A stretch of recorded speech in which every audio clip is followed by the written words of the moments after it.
हमारे दोस्तों, आज 4 मई 2020 है और लगभग पिछले 7 हफ्तों से हमारे स्टेट में, हमारे कंट्री में ये लॉकडाउन का माहौल चल रहा है।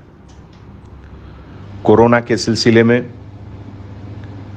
अभी तक हिंदुस्तान में लगभग 40,000 लोग इसके शिकार हुए हैं, जिसमें लगभग 1,300 लोगों की मौत हुई है। दूसरे देशों की तुलना में हमारा शहर, हमारा स्टेट तेलंगाना का परफॉर्मेंस बेहतर रहा है। इस सिलसिले में मैंने एक आर्टिकल पढ़ा जिसमें लिखा हुआ था, all forms of beauty are not represented by the laws of nature, not all laws of nature are beautiful. यह बड़ी कड़वी सच्चाई की बात कही गई है। कुदरत में हर चीज खूबसूरत हो यह जरूरी नहीं है। आजकल का जो माहौल है वो भी कुछ ऐसा है। अफ्रीका में एक देश है तंजानिया। वहां के बच्चों से जब पूछा जाता है कि वो बड़े होकर क्या करेंगे, तो वहां के बच्चे कहते हैं कि अगर वे बड़े हुए तो डॉक्टर बनेंगे, इंजीनियर बनेंगे। वो ये नहीं कहते हैं कि वो बड़े होकर ये करेंगे, वो पहले कहते हैं कि अगर वो बड़े होंगे। मतलब वहां की जो स्थिति है, जो सिचुएशन है, कितने बच्चे बड़े होंगे इसकी कोई गारंटी नहीं है। उसका वहां अपॉर्चुनिटी की कमी है। यह मैं इसलिए कह रहा हूं कि दुनिया में ऐसे बहुत से जगह हैं जहां अपॉर्चुनिटीज की कमी है। हम लोग बहुत खुशनसीब हैं कि हैदराबाद, तेलंगाना में बहुत चीज़ अवेलेबल है। सेफ्टी और सिक्योरिटी का माहौल, गवर्नमेंट के तरफ से हर चीज़ का इनिशिएटिव, चाहे वो लेबरर्स को खाना खिलाने का बात हो, मील्स देने का बात हो, या उनके लिए स्पेशल ट्रांसपोर्ट अरेंजमेंट करने का बात हो, हर चीज में हमारी सरकार अव्वल नंबर पे है।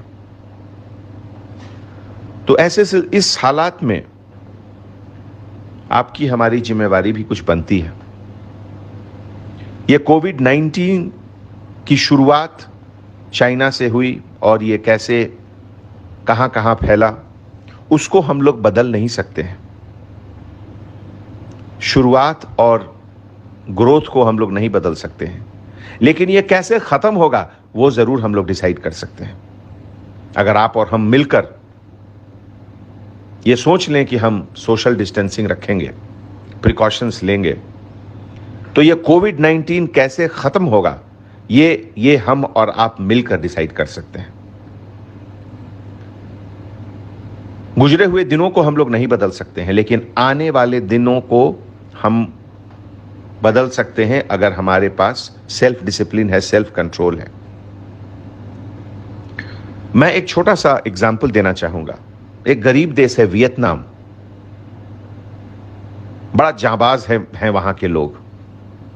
एक बार उन्होंने अमेरिका को हराया युद्ध में, एक बार उन्होंने चाइना को हराया, और अब वो गरीब देश कोरोना को भी जंग में हरा चुका है। वहां का एक शहर है हो ची मिन्ह सिटी। हैदराबाद से भी ज्यादा बड़ा शहर है वो। केवल सोशल डिस्टेंसिंग से, कंप्लीट लॉकडाउन से वो एक गरीब देश इस कोरोना के जंग को जीत चुका है। और जबकि वही दूसरी तरफ दुनिया का सबसे अमीर, सबसे ताकतवर देश अमेरिका, न्यूयॉर्क में हर दिन इस जंग से हार रहा है, इसीलिए कि वहां सोशल डिस्टेंसिंग लोग नहीं कर रहे हैं। दोस्तों, हवा के खिलाफ ही पतंग ऊपर जाती है, हवा के खिलाफ ही एरोप्लेन भी आसानी से ऊपर जाती है। एक नई दुनिया एक नई मुश्किल के बाद जब निकल रही है, निकलेगी, तो मुझे याद दिलाता है ये 15th सेंचुरी में यूरोप में एक ब्लैक प्लेग आया था, पेंडेमिक। बहुत लाखों लोग मरे थे। उसके बाद एक नई जागृति, रेनेसां जिसको कहते हैं, रीअवेकनिंग की शुरुआत हुई थी। एक नया नजरिया हर चीज के बारे में निकला था। Literature, culture, religion, scientific invention, discoveries, हर फील्ड में नई चीज आई थी। मुझे लगता है कि 7 हफ्ते, 8 हफ्ते, 2 महीने घर रहने के बाद बहुत से लोगों के अंदर भी बहुत ख्यालात आ रहे होंगे, नई चीज, एक नई सोच के बारे में। इस टाइम को पॉजिटिवली कैसे इससे रिजल्ट निकालें, उसके बारे में सोचने की जरूरत है। हैदराबाद, जैसा आप जानते हैं कि गवर्नमेंट ऑफ इंडिया के लिस्ट के मुताबिक रेड जोन में है, तो यहां बहुत सारी रिस्ट्रिक्शंस अभी रहेंगी। उसको इज्जत करें। ये रिस्ट्रिक्शंस आपके लिए है। इस रिस्ट्रिक्शंस को लाइटली नहीं लें। अभी ऑटो पर कंप्लीट बैन रहेगा। बाइक में केवल 1 आदमी बैठ सकते हैं, कार में ड्राइवर के अलावा 2। कंस्ट्रक्शन कंपनीज जहां जहां शुरुआत हो रही है काम, वहां सोशल डिस्टेंसिंग जरूरी है, चेहरे पर मास्क लगाना भी जरूरी है। मैं आपको एक एग्जाम्पल देता हूं कि हमारे अंबरपेट के रहने वाले एक पुलिस कांस्टेबल, उनके फैमिली के 6 लोग को इन्फेक्शन हुआ। तकलीफ की बात है।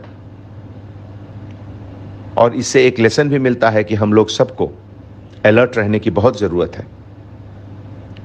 हमारे सभी पुलिस ऑफिसर्स, डॉक्टर्स, हम लोग सब फ्रंट लाइन वॉरियर्स हैं और हम लोग इस जंग को उसी वक्त जीतेंगे जब 100% आपका सपोर्ट हमारे साथ होगा। तो आइए हम लोग एक कसम लें कि सोशल डिस्टेंसिंग हम लोग 100% फॉलो करेंगे और जल्द से जल्द इस जंग में हम लोग मिलकर कोरोना वायरस को हराकर अपने शहर, अपने स्टेट को जल्द से जल्द नॉर्मल बनाएंगे। बहुत बहुत शुक्रिया। Anjani Kumar, commissioner of police, Hyderabad.